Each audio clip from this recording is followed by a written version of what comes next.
Well, hello, friends. Pastor Eric here, Thursday, August 6th, and I'm actually coming to you from my office here at the church. First time doing that since this whole pandemic hit, but back in the office a bit more now, and so I just figured I'd send a video from here. So I hope you're all doing well today and having a good week. Hard to believe now we're in August. It's crazy. The first few months of the pandemic seemed to really drag on. Each month seemed to have about 100 days. But for some reason, July seemed to fly by. Maybe it's because we had some fun things with my parents.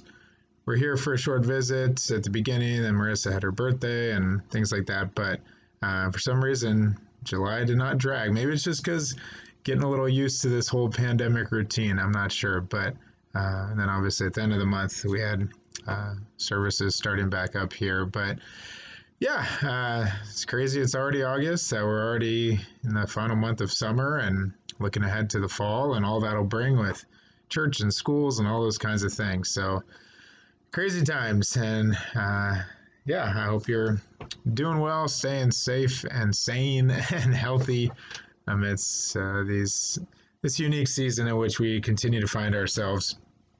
So today I just wanted to jump on and give a brief thought, kind of a follow-up from my sermon on Sunday. I shared that verse from 1 Peter 3:15. But in your hearts revere Christ as Lord. Always be prepared to give an answer to everyone who asks you to give the reason for the hope you have. But do this with gentleness and respect. It was interesting after the late service on Sunday. A gentleman had showed up and wasn't at the service, but came in afterwards, I guess, seeing that we were open and wanted some conversation with the pastor about some things. And so I had the chance to speak with him briefly in the back of the church. And clearly someone who was pretty troubled by the current situation and actually was kind of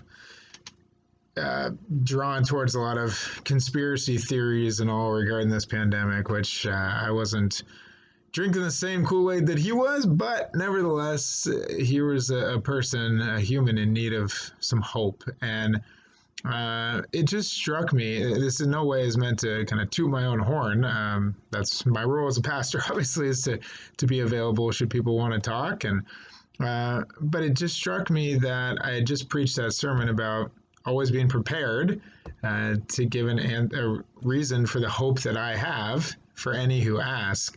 And here came this guy right after the service wanting some hope in these hopeless times and seeking some guidance and direction and all that. And again, I ultimately at the end, I don't think I necessarily put him at total ease or that he was that he shares the same hope that I have in Jesus Christ. But I had an opportunity to do that, to speak to him about with these dark times and his sense that just the darkness is overshadowing everything, and to be able to proclaim the light of Jesus Christ and that, again, he is on his throne, and I believe that he's at work amidst all of this, and he's the ultimate hope we have. If we put our hope anywhere else, it's going to fall short. But if we put our hope in Jesus Christ, he's the one that's going to see us through all of this, no matter what happens. Even if this guy was very focused on kind of, this is the end of the world, and maybe it is. I'm sure we all in some way feel like it could be.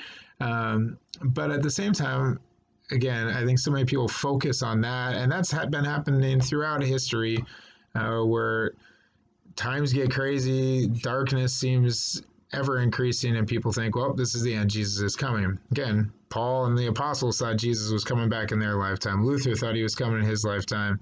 I think Christians throughout history have always thought he's coming back, and we should live with that kind of anticipation and expectancy. But again, Jesus, I always go back to him saying, you don't need to know the time. It's not for you to know that. Don't worry about that.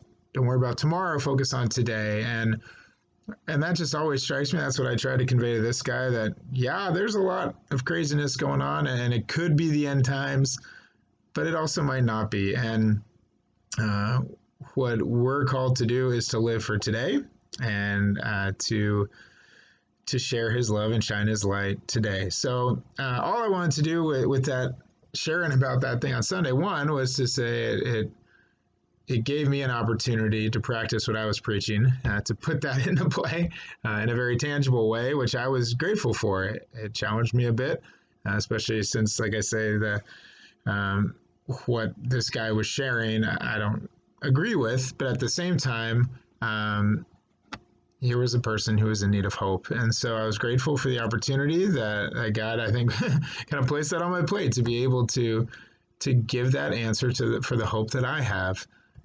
And then also, like I say, so I encourage you with that. Again, I just think so much of evangelism. There's opportunities to go out. I also think so much is just being receptive when those opportunities present themselves, like it did for me, to share. And to be willing and open to do that. And again, with gentleness and respect. I didn't kind of, go at this guy with the conspiracy theories and all that he was espousing. That wouldn't have been respectful. That wouldn't have been gentle. That wouldn't have been Christ-like and loving. I simply heard him out, listened, and then gave the reason for the hope I have. So I want to encourage you to do that.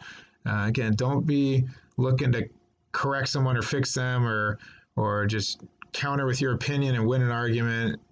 Listen respectfully, hear them out, and then with love, share the good news of Jesus Christ.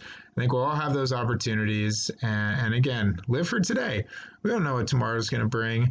Especially, it seems like in these uncertain times, we don't know what's going to happen day to day, week to week, month to month. But what we do know is that Jesus is on his throne. He's in control. He can be trusted. So we put our hope there. So I want to encourage you with that today, and just hope that you have a great weekend. And I won't be seeing you Sunday. As I said, I have a family thing. But blessings for those of you who gather for worship, and for those of you who are continuing to worship remotely and from home. God's blessings to you as well. And I'll look forward to connecting with you again soon. So take care, friends.